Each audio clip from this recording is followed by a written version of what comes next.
And for those of you who are unaware of this one world government and one world religion, I challenge you to do an internet search on the New World Order. You will be overwhelmed by the amount of people trying to get the word out to the masses. This exemplifies the findings that 87% of the population formulates their belief structure according to other people's ideas. Only 13% formulate their beliefs on logic and evaluation. And sadly, the two greatest factors that lead to the ignorance of the public are as follows.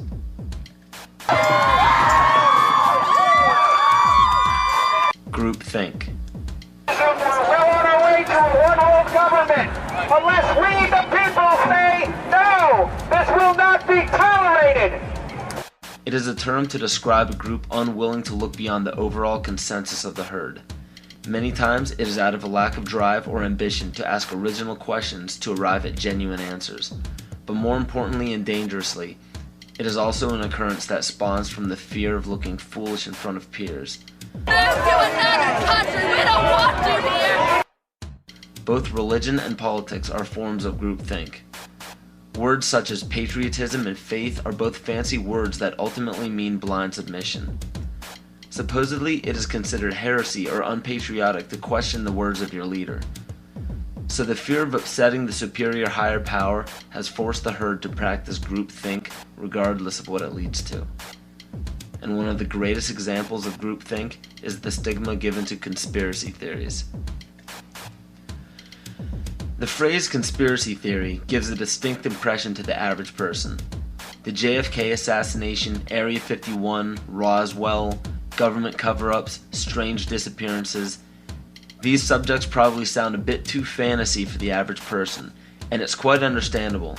They're supposed to sound made up. Throughout the mistranslation of time and embellishment of these stories, facts were added or omitted. Some may be true and some may be false, but one thing is for sure. If a global secret needed to remain hidden yet began emerging among the public, the best cover-up is to embellish or alter the story until it sounds ludicrous. So what happens when the secret involves the government and the government has intimate ties to the mainstream media, and the mainstream media, as said before, has been proven to sway at least 80% of the public's opinion? The logic is undeniable. Media in every form is put in place to make people feel stupid for even keeping an open mind towards conspiracy theories. Movies, books, fairy tales, and folklore are all tools to make the average person feel insane for supporting or believing in a conspiracy. And why shouldn't they?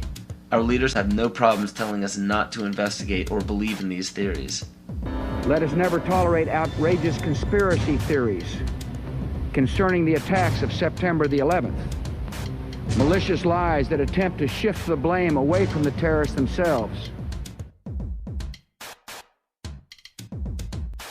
The most basic of pagan practices is the control of human population to have a perfect balance between man and nature. The goal is to bring the population down to 500 million, which is over a 90% reduction in humanity. Now that we have abandoned everything we've been trained to think prior to this moment, we can start looking at the world for what it is, instead of what people tell us it is. Open your eyes today as if you've never seen the world before, and you will begin to notice that the goal of population reduction is everywhere around us.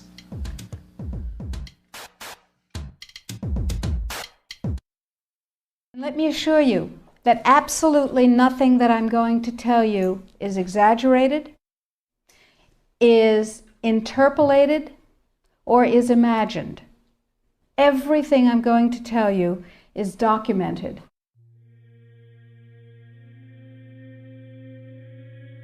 He who controls food controls the world.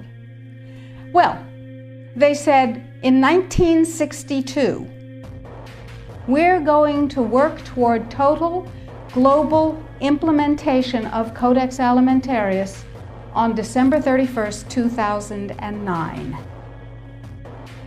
They were sort of guidelines. Now, Codex Alimentarius Commission is administered by the World Health Organization, WHO, and the FAO, the Food and Agriculture Organization. They fund Codex and they run it at the request of the UN. So they're mommy and daddy to Codex Alimentarius. In 1994, Codex, with no notice here in this country whatsoever, declared nutrients, put on your intellectual seatbelts, declared nutrients to be toxins. They're poisons. Under Codex, every dairy cow on the planet must be treated with Monsanto's recombinant bovine growth hormone. Furthermore, under Codex, every animal used for food on the planet must be treated with subclinical antibiotics and must be treated with exogenous growth hormones. If you do the numbers in the WHO FAO projections, the epidemiological projections, they estimate, not I, that just the vitamin and mineral guideline alone, when it goes into global implementation on December 31st, 2009, will result in a minimum of 3 billion, that's B, bad, big, billion deaths. 1 billion through simple starvation. Those folks who die are not particularly economically successful from the point of view of the corporations, but the next 2 billion, they will die from the preventable diseases of undernutrition. Who will live? Probably those people who are wealthy enough and powerful enough to have their own pushers of clean food and nutrients. So we need your help, because the United States leadership is what's going to literally save the population of the planet. The UN has put out dozens of public documents where they're calling for an 80% world population reduction. In fact, at the Beijing Women's Conference, the World Conference, back in 1997, the head of the UN Food Program said, "We will use food as a weapon against the people."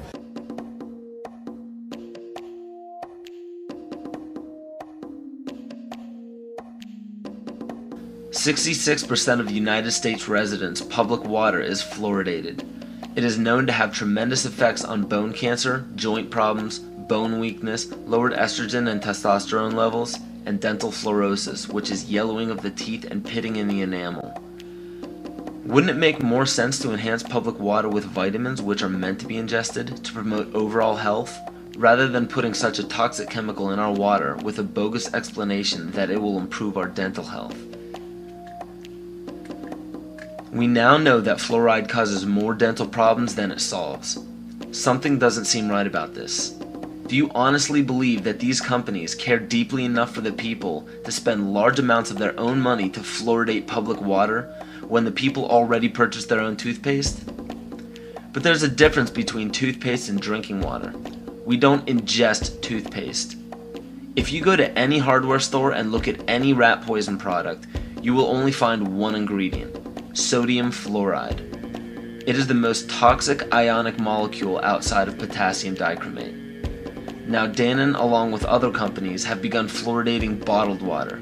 It is becoming increasingly difficult to get away from. And the fact that fluoride is also used in many prescription antidepressants shows that it eliminates aggression and motivation in people. Fluoride, to my knowledge as a physician, has absolutely no biological benefit whatsoever.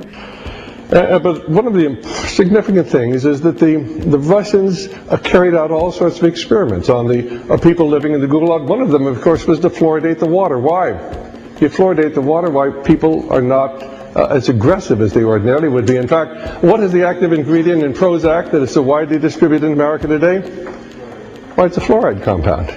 And now, we are finding that public water nationwide is showing up with arsenic, lead, cadmium, and thermonium, which is a radioactive form of lead. Cancer, lowered sex drive, birth defects, sedation, and brain defects. Does this not sound like a wonder drug for anyone aiming to control a population?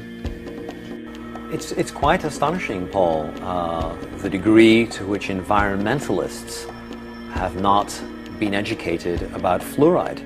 You know, people have an unconscious trust in their doctor or their dentist, and if you can persuade doctors and dentists that fluoride is safe and good, then you're able to reach the rest of the nation. People believe they're doctors and dentists, and that was a way of promoting fluoride for Bernays. Fluoride was killing their cattle, destroying their crops.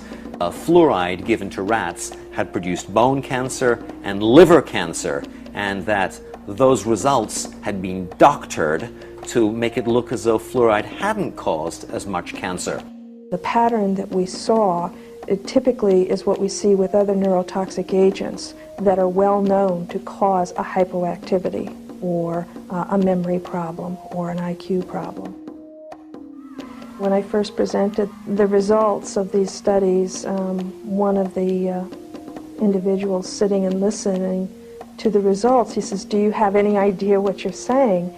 And he says, "You're telling us that we're reducing the IQ of children." And basically I said, yes.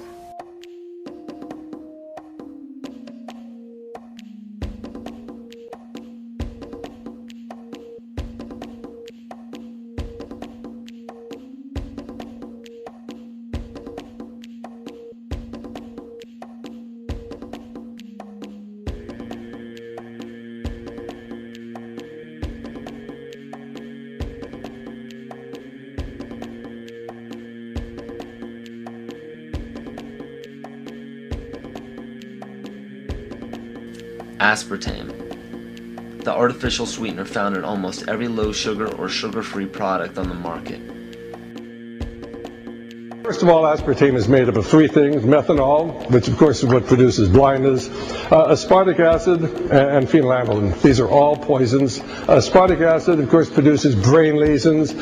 This was known back in the early 1970s. Methanol produces blindness. Phenylalanine is what you see in the brain, and in high dosage it produces trauma. We're not making this all up. The FDA did publish back in, I think it was in the 80s, they did publish the 92 potential side effects of aspartame.